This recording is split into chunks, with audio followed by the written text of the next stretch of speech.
Assalamualaikum warahmatullahi wabarakatuh.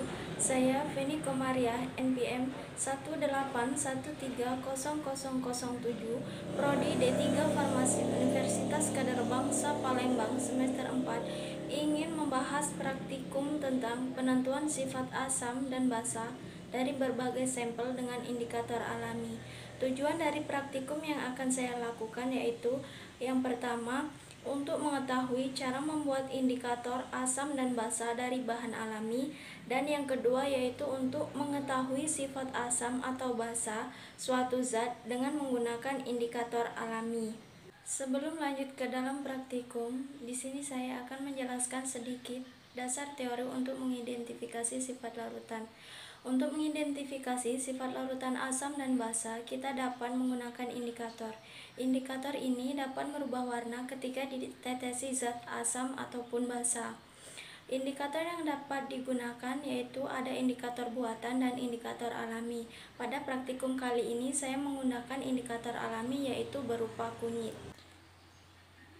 Bahan-bahan praktikum yang saya gunakan pada saat ini yaitu yang pertama ada air kapur sirih, larutan jeruk nipis, larutan air sabun, larutan sampo, larutan NaCl, dan yang terakhir yaitu cuka makan asam asetat. Selanjutnya yaitu cara kerja praktikum kali ini yang saya lakukan. Untuk indikator alaminya saya menggunakan kunyit. Sebelum menjadi larutan kunyit seperti ini, saya terlebih dahulu menghaluskannya, kemudian ditambahkan air, lalu saya saring untuk mendapatkan ekstraksinya, karena kunyit digunakan sebagai indikator alaminya. Untuk yang pertama yaitu pengujian pada air kapur. Kita ambil sedikit, secukupnya kita tuangkan ke dalam wadah.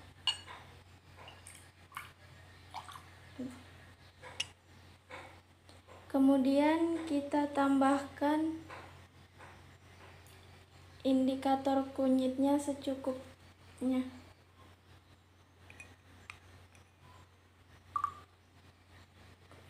Kok kuning? Kita amati, dia berubah menjadi warna merah. Ini berarti air kapur bersifat basa karena dia menghasilkan warna merah. Selanjutnya kita gunakan sampel jeruk nipis. Kita tuangkan ke wadah dengan secukupnya. Kemudian kita tambahkan indikator alami yaitu kunyit.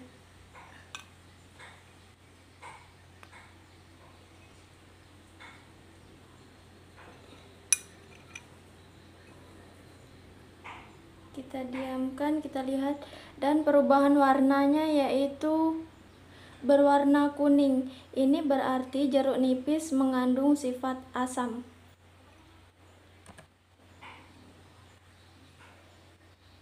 Selanjutnya yang ketiga ada pada air sabun. Kita lihat dulu.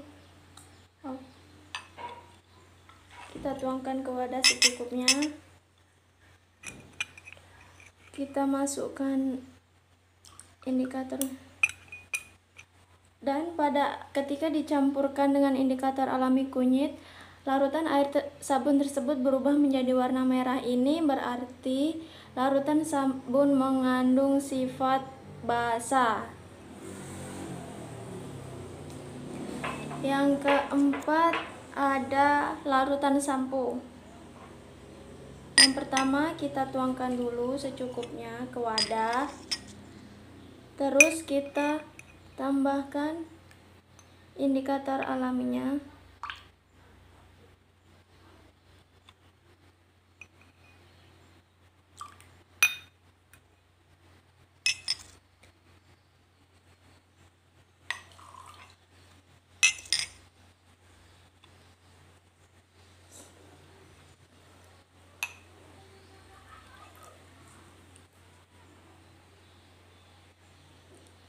Air sampo berwarna merah, ini berarti air sampo mengandung sifat basa.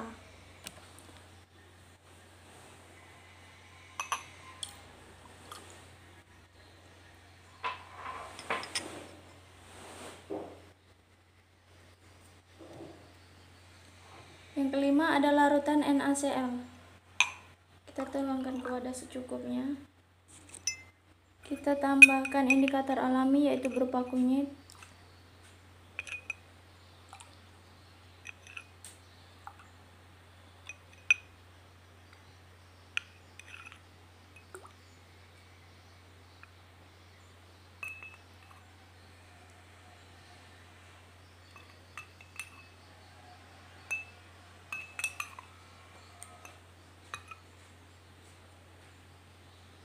Kita amati perubahannya, warnanya keoren-orenan. Ini berarti kuning keorenan, berarti mengandung bersifat netral. Selanjutnya ada larutan asam cuka makan, asam asetat. Kita tuangkan terlebih dahulu ke dalam wadah. Selanjutnya kita tambahkan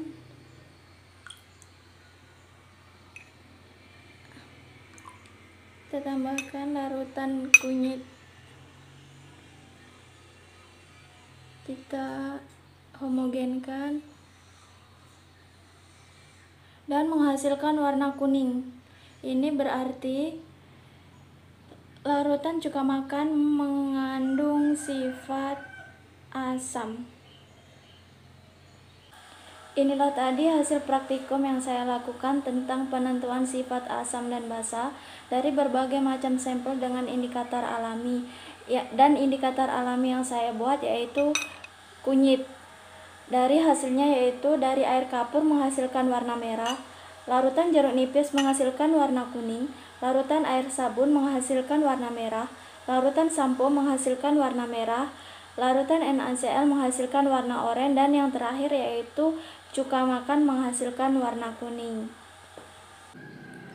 Dari hasil percobaan yang saya lakukan dapat disimpulkan bahwa yang pertama yaitu kunyit bisa digunakan sebagai indikator alami.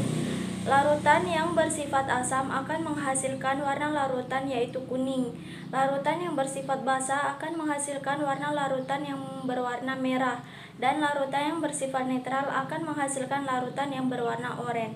Dan dari hasil percobaan yang saya lakukan tadi dapat disimpulkan pula bahwa penentuan asam dan basa pada bahan alami dan bahan kimia menghasilkan sifat larutan yang berbeda. Larutan kapur sirih, air sabun, dan air sampo menghasilkan warna merah, berarti larutan tersebut bersifat basa. Pada jeruk nipis dan cuka makan menghasilkan warna larutan kuning, itu berarti larutan tersebut memiliki sifat asam. Sedangkan pada larutan NaCl menghasilkan warna oranye, itu berarti larutan mengandung sifat netral. Demikianlah tadi penentuan dan pembahasan praktikum tentang penentuan sifat asam dan basa dari berbagai sampel dengan indikator alami, dan indikator yang saya pilih yaitu kunyit. Dan apabila banyak kesalahan dan kekurangan, saya minta maaf dan terima kasih sebelumnya. Saya akhiri, wassalamualaikum warahmatullahi wabarakatuh.